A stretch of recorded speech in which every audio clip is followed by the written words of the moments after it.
দীর্ঘ ১ মাস ধরে আমি খালি শুনতেই আছি যে বৃহস্পতিবার বৃষ্টি পড়বে। অবশেষে আজকে বৃহস্পতিবার এমন বৃষ্টি পড়ছে যে আমি উঠতে কোথায় যেয়ে পড়ছি আমার আমি নিজে খুঁজে পাইতেছি না। তো যাই হোক, এবার ঈদের মানে রোজার শুরুতে সবাই এত পোস্ট দিছে যে এবারের রোজার মতো শান্তির রোজা নাই, গরমকালে রোজা তারপরেও কোনো গরম নাই, হ্যান ত্যান পোস্ট দিয়ে এমন নজর লাগায় দিছে। শেষের রোজাগুলায় এত অ্যাগ্রেসিভ গরম ছিল, মানে আমি অ্যাগ্রেসিভ ছাড়া আর কোনো ওয়ার্ড খুঁজে পাইতেছি না বলার জন্য। তো রোজার একদম শেষের দিকে আমরা একদিন বাজারে গেছিলাম, মানে ঈদের বাজার করার জন্য, মানে মনে হইতেছিল কি যে জানটা বের হয়ে যাইতেছে, এমন গরম লাগা শুরু করছে। তো পরে তারপরে আবার কোনো মতে বাজার টাজার করে বাসায় চলে আসছিলাম, মানে এত গরম মানে সহ্য করার মতন ছিল না।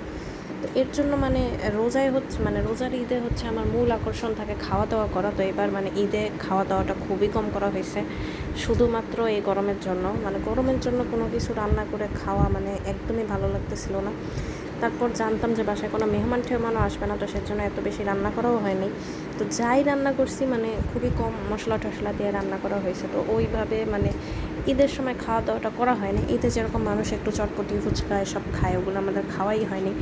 তো আমি তারপরে মানে আমরা নিজেরা বানাই নেই, কিন্তু আল্লাহ রিজিকে রাখছিল, ওই জন্য পাশের বাসা থেকে আমাদের জন্য চটপটি ফুচকা সবই আসছিল, ওখান থেকে খাইছি, বাট নিজেরা বানায় একদমই খাওয়া হয়নি। তো আমি হচ্ছে মানে রোজার পরে যখন আমার মাদ্রাসা খুলে আমি মটরের ডাল কিনছিলাম, মানে চটপটের ডালকে কী বলে আমি ঠিক জানি না। তো যাই হোক সেটা কিনছি, মানে রেডিমেড ফুচকাগুলো সেগুলো কিনছি, কিন্তু আর গরমের জন্য খাওয়া হইতেছিল না। এইবার আমি যে মানে রেডিমেড ফুচকাগুলো কিনছি, এটার মতন বাজে মানে ফুচকা মনে হয় আর আমি কখনো কিনি নাই। প্রিন্স বাজার থেকে কিনছি, এগুলি অনেক সুন্দর করে ফুলছে, কিন্তু একদমই মচমচা না। ফুচকা যদি মচমচা না হয় সেটা খায় কিন্তু কোনো মজা থাকে না, মানে একদমই মচমচা না। চটপটির উপর যে মানে ফুচকা দিব, মানে চাপ দিয়ে ভাঙতেছে না, ওইটা যেন কীরকম একটু মানে নরম কিছু পাঁপড় থাকে না, সেটার মতন। মানে আমার পুরাই মনটাই খারাপ করে দিছে এই ফুচকাগুলোর এই অবস্থা দেখে। আর এই ফুচকাগুলো মজাও না, মানে নর্মাল চটপটি ফুচকা আঙ্কেলরা যে ফুচকা মানে খোলটা ব্যবহার করে সেটা মজা, ওটা বাসায় বানানো যায়, কিন্তু মানে একদমই ধৈর্য শক্তি ছিল না যে ওটা বাসায় বানাবো বা কিছু করবো। তো এর জন্য হচ্ছে এটাই হচ্ছে শেষ বর্ষা ছিল। এটা মানে অনেক সুন্দর ফুলছে, কিন্তু ফুলার পরে মানে এত মানে বাজে ছিল এটা, মানে পুরো আমার ফুচকা খাওয়ার মানে পুরো দিনটাই আমার শেষ। তো যাই হোক, এই যে অতিরিক্ত গরম পড়তেছে, আল্লাহ যে কবে রহমতের বৃষ্টি দেবে সেটা জানি না। আর কিছু মানুষ আছে আবেগি পোস্ট দিতেই আছে, বৃষ্টি হলে নাকি ধান গম পাট সব নষ্ট হয়ে যাব।